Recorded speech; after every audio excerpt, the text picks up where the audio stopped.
Ma, ito na po yung pagkain nyo. Kumain na po kayo para makainom po kayo ng gamot. Ano yan? Di ba sabi ko sa'yo, huwag mo na akong paglutuan? Hindi ko naman kakainin yan. Ha, kailangan nyo pong kumain. Magpapacheck up po tayo ulit sa doktor. Hindi ka ba talaga nakakaintindi na ayoko nga?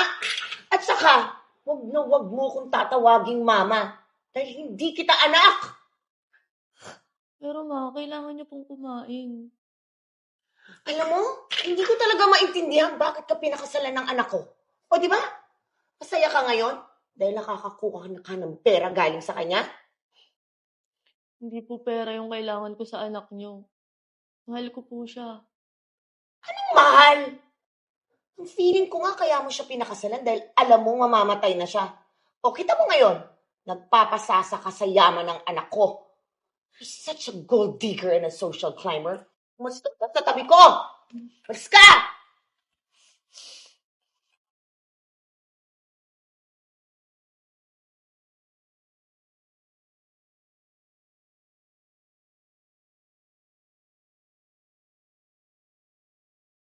Huwag kang mag-alala, ma.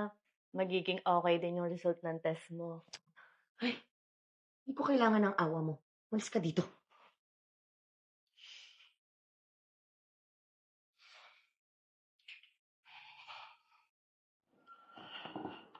Ma'am Rachel, hawak ko na po ang test results nyo ngayon.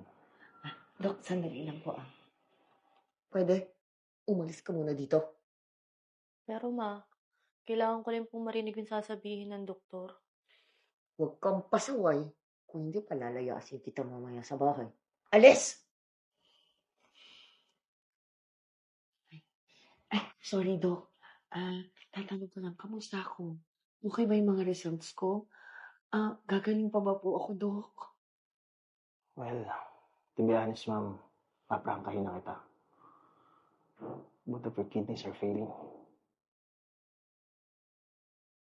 And as much as possible, kailangan mo makahanap ng kidney donor para sa'yo. Hindi ko alam kung paano sasabihin to, pero paprangkahin na kita. You only have few days to live. Pero, Dok, ayoko pa po mamatay. At saka saan ako hahanap ng donor?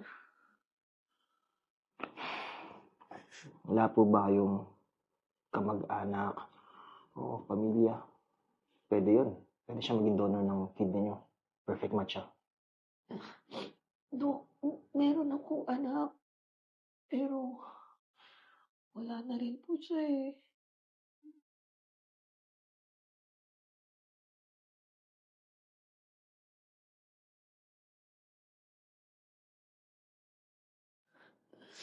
Dok, hindi ba ako nakakahanap ng donor ko?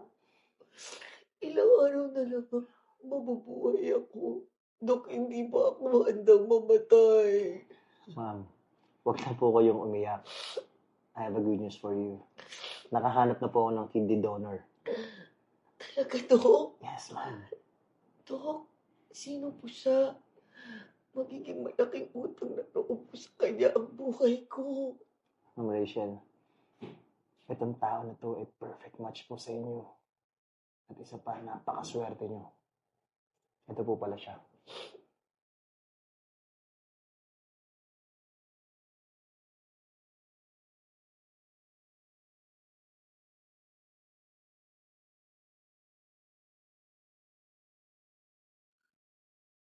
Iyan, ikaw? Hindi ko maintindihan. Ako po, ma. Bakit? Alam ko po, ayaw nyo sa akin para sa anak nyo. Pero gusto ko lang pong sabihin sa inyo na bago siya mamatay, may pinag-usapan po kami.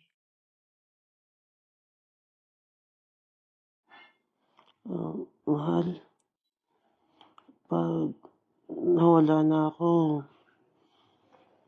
aalagaan mo at mamahalin mo si mama, ha? Tulad ng pagmamahal mo sa mama mo. Huwag mo magsalita ng ganyan, mahal. Huwag mo kaming iwan, ha? Hindi ko kaya. Hindi.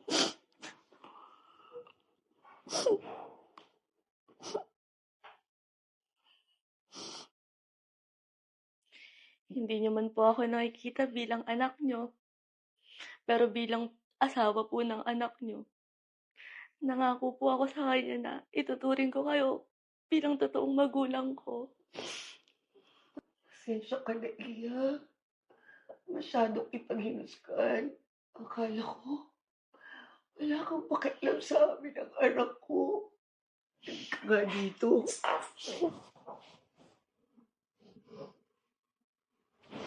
Nahihiya ako sa'yo. Pero sobrang swerte namin ng anak ko sa'yo. Sana mapatawad mo ako, anak. Matagal ko na po kayong napatawad. Salamat.